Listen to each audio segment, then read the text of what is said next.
Hello friends, இன்றைக்கி Sunday நான் friend கூட அவுட்டிங் போகிறதால மார்னிங் பிரேக்ஃபாஸ்ட் எதுவுமே குக் பண்ணவே இல்லை. ஒரே ஒரு ஆப்பிள் மட்டும் சாப்பிட்டுட்டு கிளம்பியாச்சு. ரோசன் மாலில் இருக்கிற டாக்கோ பெல்ல தான் மார்னிங் பிரேக்ஃபாஸ்ட் வந்து கம்ப்ளீட் பண்ணோம். ஃப்ரெண்டோட சிஸ்டருக்கு பர்த்டே, அவங்களுக்கு மை மெலோடி கிஃப்ட் ப்ரெசென்ட் பண்ணலான்னு மை மெலோடி டால் வந்து சர்ச் பண்ணோம். மினிஷோவில் ஆனால் இல்லவே இல்லை. அப்புறம் நேராக கிளம்பி லூலு மாலில் இருக்கிற மினிஷோவில் சர்ச் பண்ணோம். அங்கேயும் மை மெலோடி டால் இல்லவே இல்லை, தீந்துருச்சு அப்படின்னு சொன்னாங்க. ஸோ ஃபைனலாக வந்து மை மெலோடி ஸ்லிங் பேக் வந்து நாங்கள் பர்ச்சேஸ் பண்ணோம் அங்கேருந்து. அதுக்கப்புறம் நேராக லன்ச் வந்து மேரியோவில் தான் கம்ப்ளீட் பண்ணோம். மேரியோ வந்து ரொம்பவே அஃபோர்டபுள். நான் ஒரு பன்னீர் சாண்ட்விச் ஆர்டர் பண்ணியிருந்தேன் அண்ட் மை ஃப்ரெண்ட் வந்து சிக்கன் பாஸ்தா ஆர்டர் பண்ணியிருந்தாங்க. மேரியோவில் வந்து சாண்ட்விச், பன்னீர் சாண்ட்விச் வெறும் 50 ருபீஸ் தான் அண்ட் பட்ஜெட் ஃப்ரெண்ட்லியும் கூட. டேஸ்ட் வைஸும் ரொம்ப சூப்பராக இருந்துச்சு அண்டு டம்மியும் ஃபில் ஆனுச்சு.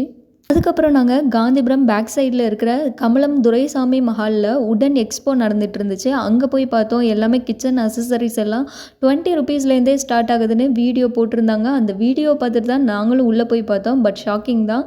இதை வந்து நாங்கள் உங்களுக்கு தனியாக ஷார்ட்ஸில் வந்து அப்லோட் பண்ணுறேன். அதுக்கப்புறம் அப்படியே வீட்டுக்கு வந்தாச்சு. வீட்டுக்கு வந்துட்டு ஒயிட் ரைஸ் இருந்துச்சு, லெமன் கொஞ்சம் இருந்துச்சு. ஸோ லெமன் ரைஸும் வடகமும் செஞ்சு சாப்பிட்டுட்டு இன்னையோட சண்டே வந்து அப்படியே ஒரு ஜாலியாக போயிடுச்சு. நாளைக்கு வேலைக்கு போகணுன்னு நினச்சாலே வந்து ஒரு மாதிரி பிடிக்காத மாதிரியே இருக்குது. ஸ்கூலுக்கு எப்படி மண்டே ஃபஸ்ட் நாள் போவோமோ அந்த மாதிரி இருக்குது.